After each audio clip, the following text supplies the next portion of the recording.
She left me at the airport. I was 15. Her suitcase rolled toward the first-class gate while I sat on a cold bench clutching my ticket to nowhere. "Figure it out," she shrugged, slipping her arm through her new husband's. He didn't even look at me. His kids were already boarding, laughing. That was the moment I stopped being her child and started being my own weapon. It wasn't sudden. The betrayal had been creeping in for months, subtle at first, like shadows lengthening. She used to cook with me. Then she stopped. She used to ask about school. Then she forgot. Every smile was reserved for him, every ounce of affection redirected toward his family. I thought I was imagining it until she said the words that burned into me. "They need me more than you do." At 15, that sentence became my inheritance. When she walked away at the terminal, I didn't cry. I didn't beg. I pulled out the one phone number I'd sworn I'd never use, my father's. Estranged, silent for years, a ghost who had vanished from my childhood after their divorce. The line rang once, twice. Then a voice I barely remembered said, "Where are you?" 2 hours later, a jet taxied on the private strip. He stepped out, suit sharp, expression unreadable. Not a hug, not a lecture, just a nod, like he had been waiting for this day. I boarded. I left her behind. While she sipped champagne in some luxury resort, I was in an office lined with glass and steel, my father's world. For the first time, I saw the other side of my bloodline. Power, precision, calculated moves. I told him everything. Every word she said. Every time she pushed me aside for her new husband's children. Every time she treated me like an obligation she couldn't wait to discard. He listened. No interruptions. Just silence that stretched like a fuse waiting to be lit.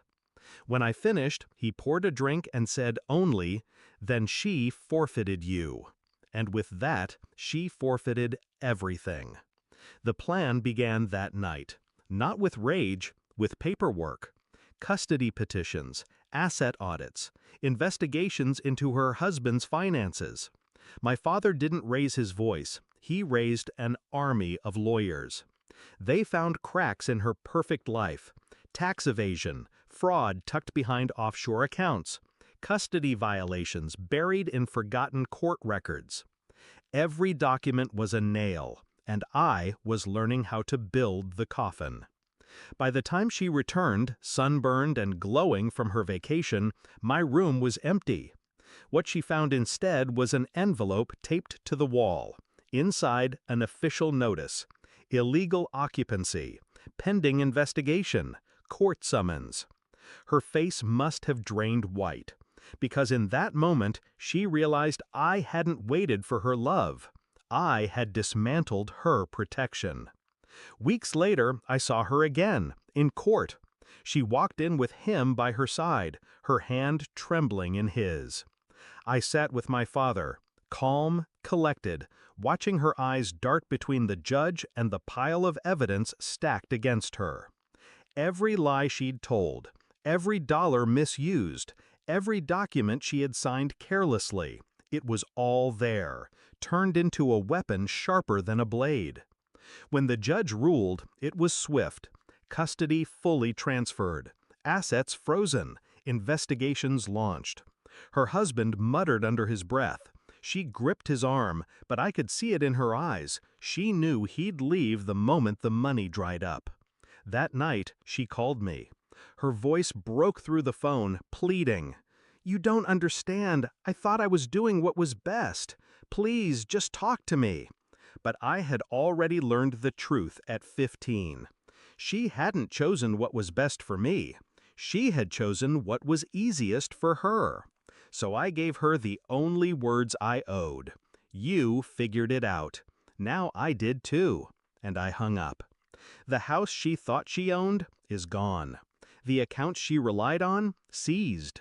Her husband disappeared. Her new family scattered. And me? I stand taller.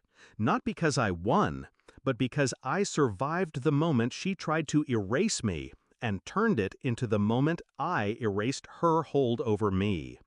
I don't crave her apology anymore. I don't need her recognition. Because the day she left me at the airport, she wrote her own ending. All I did was sign it.